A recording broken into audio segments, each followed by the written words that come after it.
Welcome back to clean news Rajasthan. चलिए देखते हैं राजस्थान की 15 फटाफट बड़ी खबरों को। राजस्थान सरकार का बड़ा निर्णय, बाढ़ और ओलावृष्टि से प्रभावित 20 जिलों के 5,897 गांव अभावग्रस्त घोषित। मुख्यमंत्री भजन लाल शर्मा ने संवेदनशील निर्णय लेते हुए खरीफ सीजन में बाढ़ एवं ओलावृष्टि से प्रभावित 21 जिलों के किसानों को एसडीआरएफ से कृषि अनुदान वितरण करने की मंजूरी दी है। 20 जिलों के 33% या उससे अधिक फसल खराबे वाले 5,897 गांव अभावग्रस्त घोषित हुए हैं। मुख्यमंत्री के संवेदनशील निर्णय से प्रभावित किसानों को बड़ा संबल मिलेगा। इस निर्णय के उपरांत अब आपदा प्रबंधन एवं सहायता विभाग द्वारा इस बारे में अधिसूचना जारी की जाएगी। सीएम भजन लाल को घेर कर खुद फंसे टीकाराम जूली। राजस्थान के मुख्यमंत्री भजन लाल शर्मा पर विफलताओं और भ्रष्टाचार के आरोप लगाकर नेता प्रतिपक्ष टीकाराम जूली खुद ही फंस गए। टीकाराम जूली ने मुख्यमंत्री भजन लाल शर्मा के गृह जिले भरतपुर में 35 करोड़ रुपए की लागत से बनी 25 सड़कों का लैब टेस्ट में फेल होने का मुद्दा उठाया तो पीडब्ल्यूडी विभाग ने पोल खोल दी। पीडब्ल्यूडी ने कहा कि जिन सड़कों की गुणवत्ता के संबंध में आप द्वारा एक्स पर पोस्ट की गई है, ये सभी सड़कें गत सरकार के कार्यकाल में बनी है। राजस्थान में ट्रांसफर के बाद अधिकारियों को मिल रही पदोन्नति। राजस्थान में हाल ही में प्रदेश के विभिन्न विभागों में हजारों अधिकारियों को कर्मचारियों का ट्रांसफर किया गया था। प्रदेश में भजन लाल सरकार ने 1 जनवरी से 15 जनवरी तक तबादलों की छूट दी गई थी, जिसके बाद हर विभाग में ट्रांसफर और पोस्टिंग दी गई। लेकिन अब फिर से तबादलों का रोक लगा दी गई। लेकिन विभिन्न विभागों में प्रमोशन का दौर शुरू हुआ है। इसके तहत गुरुवार को राजस्थान पंचायत राज विभाग में सैकड़ों अधिकारियों का प्रमोशन दिया गया है। राजस्थान के इस इलाके का पानी हुआ जहरीला। राजस्थान के कांकरदोपा गांव और उसके आसपास के इलाके का पानी जहरीला हो गया है। किसानों के ट्यूबवेल से इस वक्त रासायनिक युक्त पानी निकल रहा है, जो न पीने योग्य है और न ही सिंचाई योग्य। इस कारण किसानों को गंभीर समस्या का सामना करना पड़ रहा है। उनका कहना है कि यह पानी खेतों में जमा होकर गेहूं और सरसों की फसल को नुकसान पहुंचा रहा है। राजस्थान में पहली बार इंटरस्टेट टाइगर ट्रांसफर प्रोजेक्ट शुरू। राजस्थान के इतिहास में पहली बार इंटरस्टेट टाइगर ट्रांसफर प्रोजेक्ट की शुरुआत होने जा रही है, जो प्रदेश के लिए एक अच्छी खबर है। इस प्रोजेक्ट के लिए एनटीसीए ने सैद्धांतिक मंजूरी भी दे दी है। मंजूरी मिलने के बाद वन विभाग बाघ बाघिन की शिफ्टिंग के लिए तैयारी में जुटा हुआ है। इससे पहले भारत का पहला अंतर राज्य बाघ स्थानांतरण प्रोजेक्ट सफल रहा था। मध्य प्रदेश में 2 टाइगर ओडिशा भेजे गए थे, जहां पर एक बाघ की मौत हो गई थी। दूसरे की मौत के डर से वन विभाग ने वापस टाइगर को ट्रैंकुलाइज कर एमपी भेज दिया गया था। आरआरबी में 32,000 से भी अधिक पदों के लिए निकली भर्ती। देश में इस समय अधिकतर युवा बेरोजगार हैं और सरकारी नौकरी की तलाश कर रहे हैं। उन सभी के लिए यह जरूरी खबर है, क्योंकि रेलवे भर्ती बोर्ड ने ग्रुप डी के 32,438 पदों पर भर्ती की आवेदन प्रक्रिया शुरू कर दी है। इन पदों के लिए पात्र उम्मीदवार अपने क्षेत्रीय आरआरबी की आधिकारिक वेबसाइट पर जाकर आवेदन कर सकते हैं। इच्छुक उम्मीदवार 22 फरवरी तक आवेदन कर सकते हैं। इस माह करने होंगे अहम काम, नहीं तो रुकेगी पेंशन, होगी असुविधा। सरकारी कर्मचारी हो या पेंशनर, जनवरी माह के अंत तक उन्हें अहम काम करने हैं। यह काम समय पर नहीं करने से उन्हें असुविधा का सामना करना पड़ सकता है। पेंशनर्स की ओर से अगर आधार कार्ड और पैन कार्ड अपडेट नहीं करवाया गया तो पेंशन से इनकम टैक्स कटौती की जाएगी। इसके साथ ही समस्त पेंशनर्स को अपने जीवित प्रमाण पत्र भी 31 जनवरी तक पेश करना अनिवार्य है। इसी तरह से राज्य बीमा पॉलिसी को लेकर कर्मचारियों को इसी माह ऑनलाइन आवेदन करने को कहा गया है। नहीं करने पर 1 अप्रैल के बाद उन्हें बोनस और ब्याज नहीं मिलेगा। इधर खाद्य सुरक्षा की सूची से स्वैच्छिक नाम हटवाने की अंतिम तिथि 31 जनवरी है। राज्यपाल ने सीकर में की समीक्षा बैठक, डोटासरा से कसा लंच।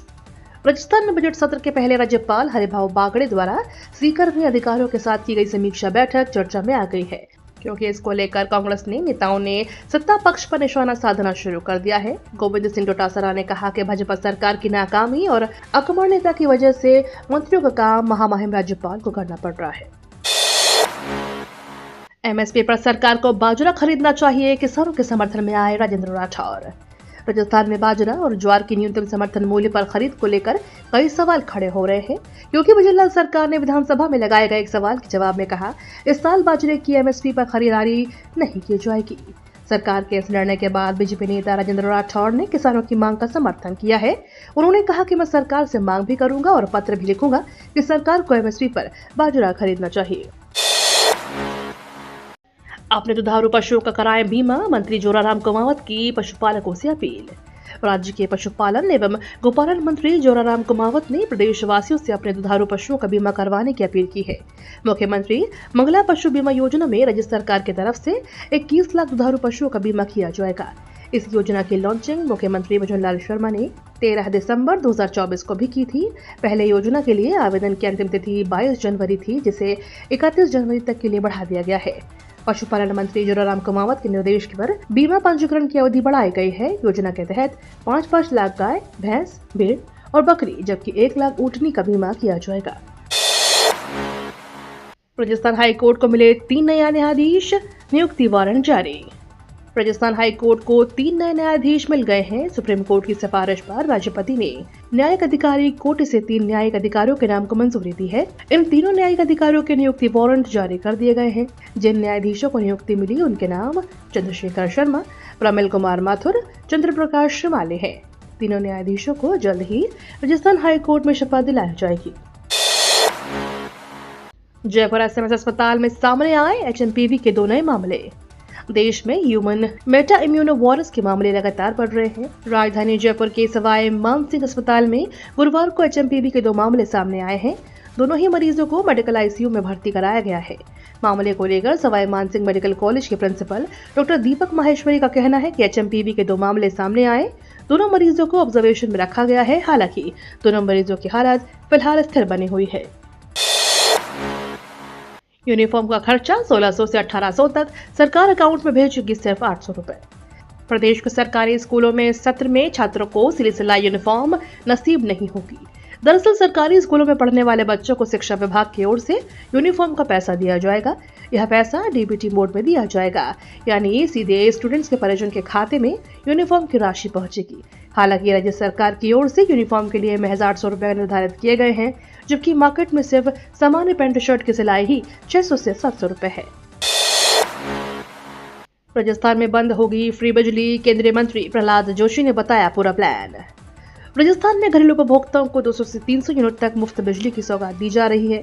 इसके तहत पूर्ववर्ती कांग्रेस सरकार के दौरान मुफ्त बिजली योजना का लाभ दिया गया था, लेकिन सरकार बदलने के बाद इस मुफ्त बिजली योजना में नए रजिस्ट्रेशन बंद कर दिए गए हैं। यानी इस योजना से उस वक्त जुड़ने वाले लाभार्थियों को इस योजना के तहत अनुदान दिया जा रहा है। लेकिन अब कोई भी मुफ्त बिजली का लाभ लेना चाहे तो सरकार ऐसे लोगों को केंद्र सरकार की पीएम सूर्य घर बिजली केंद्र योजना के अधीन लाभ लेने की सिफारिश कर रही है। इसे लेकर केंद्रीय मंत्री प्रहलाद जोशी ने भी साफ संकेत दे दिए हैं। शुरू हुई परीक्षा की घड़ी, मई तक करोड़ों स्टूडेंट्स देंगे बोर्ड और एंट्रेंस एग्जाम। कोटा सहित देश भर में पढ़ रहे स्कूली छात्र स्कूल पास करने के बाद बैचलर्स एडमिशन के इच्छुक कैंडिडेट्स की परीक्षा की घड़ी शुरू हो गई है। अब मई तक एग्जाम का सिलसिला चलेगा और अलग अलग परीक्षाओं में करोड़ों विद्यार्थी भाग लेंगे। यह परीक्षा लगातार जनवरी के बाद फरवरी, मार्च, अप्रैल और मई में होगी। इनमें इंजीनियरिंग कॉलेज से लेकर medical university, design, bachelors degree courses के साथ 12वीं बोर्ड की परीक्षाएं भी शामिल है। ये तो थी राजस्थान की बड़ी खबरें। रोजाना सबसे पहले अपडेट पाने के लिए क्लीन न्यूज राजस्थान को अभी सब्सक्राइब करें।